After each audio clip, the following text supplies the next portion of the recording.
Hey Taurus! Welcome to your June 2020 reading. This is TC, your guiding chariot.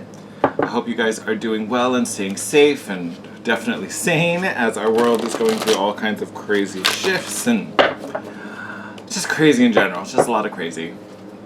Yeah. This reading is going to be a general reading for all Taurus, Sun, Moon, and Rising. My only ask is that you take it how it resonates. Do not try to force any messages.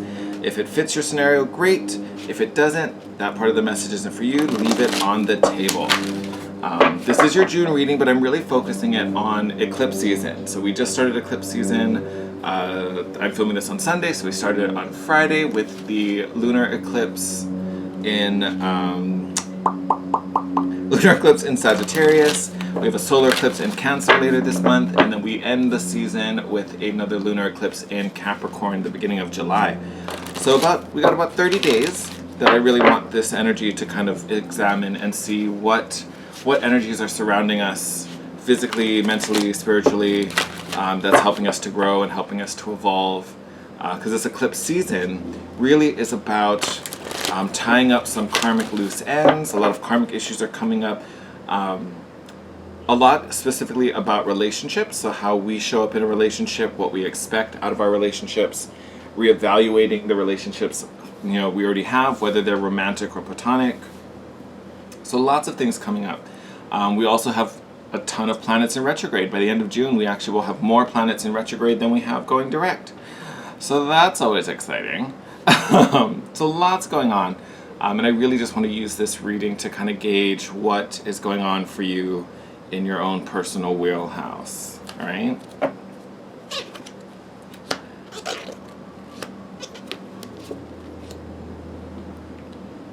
All right, so Taurus.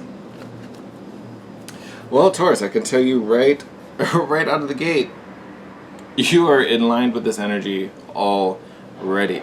So I talked about karmic issues. Here you have the karma card. So physically really questioning what it is you should be doing. What's your purpose? Why are you here? How are you meant to participate and engage and influence the world around you? Or for some of you, maybe even the world as a whole, depending what you're looking at. You also have a lot of hermit energy here with reflection. So going in and questioning, who am I? What am I about? How do I define myself? Possibly for some of you, even what defines me. And that is going to be a strong thing to consider if that is something that you're going through. Because if you're asking what defines you, you define you. You know what I mean? So if you're looking for external sources for who you are, that alone is something that should be evaluated right now, right? And then you also have the death card here with transition, which don't be afraid of that. Sometimes I know tons of clients who get afraid when they see the death card. It's actually my favorite card in the deck. I love it. But it really just speaks to, like it shows here, a transition. You're just going from one phase to the next. So there is a lot of growth going on, right? You also have Virgo and Scorpio energies in here as well. So some of you may be partnered with a Virgo and Scorpio. They might be a part of this assessment or evaluation, especially if this is in a relationship. So that might be a big relationship we're looking at and kind of reassessing in this moment. But big shift physically for you, and it's really about who you are and how you're showing up in the world. Great things to kind of be thinking about.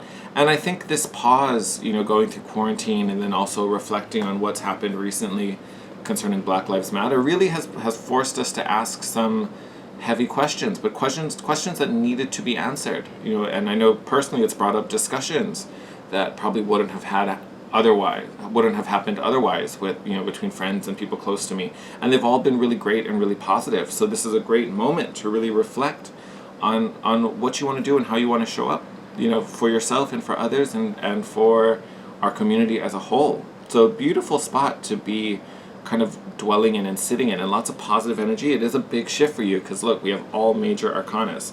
So big stuff you're dealing with right now. So kudos on you, Taurus. This is awesome. Mentally, what do we have going on? Ooh, okay. So relationships definitely could be a big thing. Right in the center, we have the Ace of Chalices. This is true love, right? This is our Ace of Cups. So big focus right now on, definitely this could be about self-love, because here we were talking about identity. So this could be about filling your own cup and not not seeking external sources for that, because I promise if that's what you're doing, you're never going to find it. This isn't about external validation. This is about self-validation and self-love and self-worth. But again, can also be talking about relationship things and having that on your mind. We've got the Three of Crystals. So to me, especially considering what we're talking about, this to me really links more to yourself. And even though this card is about teamwork and coming together, to me, I think this is really about how you want to bring people together, what your role in the teamwork is, and how you affect and support and benefit your community, whether it's an individual community in your close circle, your own family, or again like a larger community. It's definitely something that's weighing on your mind, Taurus. Then we have the Nine of Flames. So there's a little bit of a block here, right?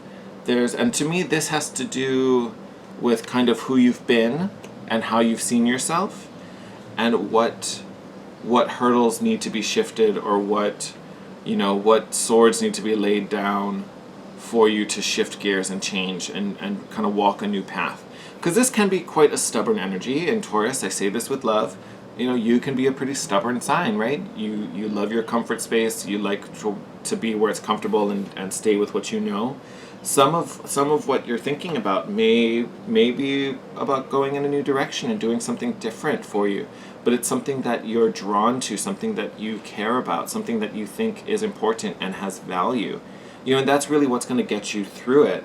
But it may be a little uncomfortable to start, because we're shifting gears and maybe stepping into some unknown territory. It also may mean leaving some connections and relationships behind. And not like you have to necessarily walk away from them, but you may be separating to go on a different path. So there might be a little gap there.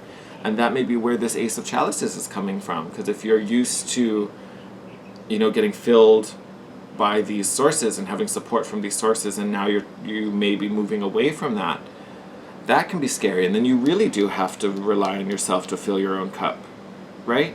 But like I was saying, it's always like that. Like, you always have to be the one in charge of your cup. You can't rely on someone else to fill it for you.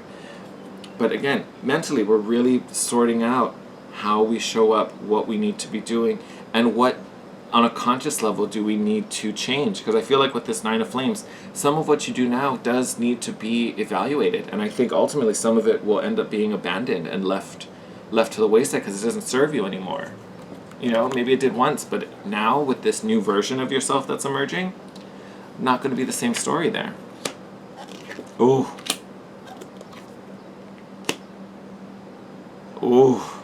Okay. Well, couldn't have hit that any more in the head. So spiritually, what's going on for you? What's Spirit trying to show you? You have the Tower card, so sudden change. Also tearing down false barriers.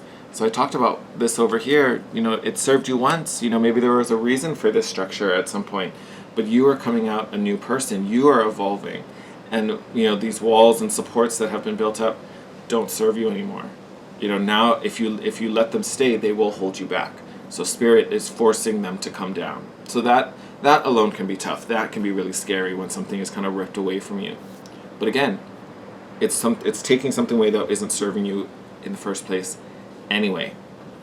And then we're left with the Seven of Crystals and the Four of Chalices. So this would be the Seven of Pentacles and the Four of Cups. So this idea of waiting and I almost want to say with you right now, there's some trusting going on in here. But it's kind of waiting for the full manifestation of what we're doing. Because this eclipse season really is about just setting the new course and getting the path sorted. So you're not necessarily going to see anything come from it right now, which can make this tower look even scarier. Because it's like, I want to head in this direction, and I just lost a whole bunch of stuff, but I haven't gained anything because of it. Not yet. You will, just not yet. So there's this notion of here sitting and waiting, and with this four of Cups being distracted by what was lost and what was disappointing about this journey. But again, in the Four of Cups, yes, there's these 3 cups that are bothering us that we're trying to ignore and look away from, but there's still one blessing in there, right? So there's good stuff coming, we just don't see it yet, right? Because you can even see the figure, she's looking up and not even aware that this cup is over there. Just a little way she could just reach across the water and grab it. So there's this idea that there's something unseen happening around you or for you, and that there's this unseen outcome if you can do this work, right?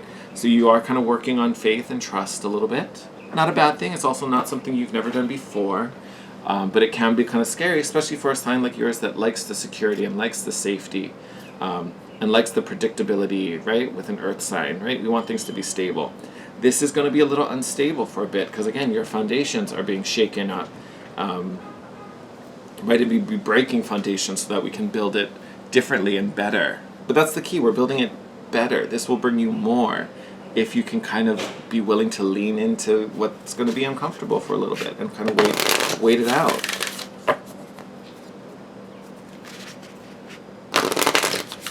All right, we're going to pull one more card and get a little... I'm not taking those. That was me just being clumsy.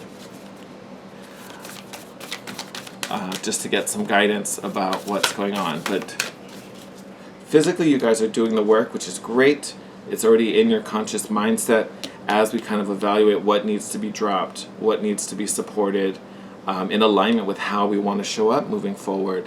And then on a spiritual level, we've got some barriers being torn down, possibly forced down. But again, just trust the process and know that there's something in the works that we just don't see yet. The manifestation is coming later. Okay? Okay, nice high one. Hey, all right.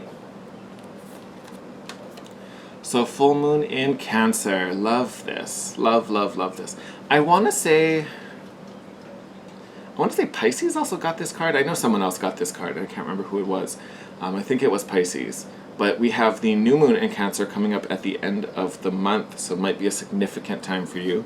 But prompt reads, a personal issue reaches resolution. So yes, this identity, this who am I, who do I want to be, does reach a conclusion, which is beautiful. Like I said, manifestation, probably not coming up right now.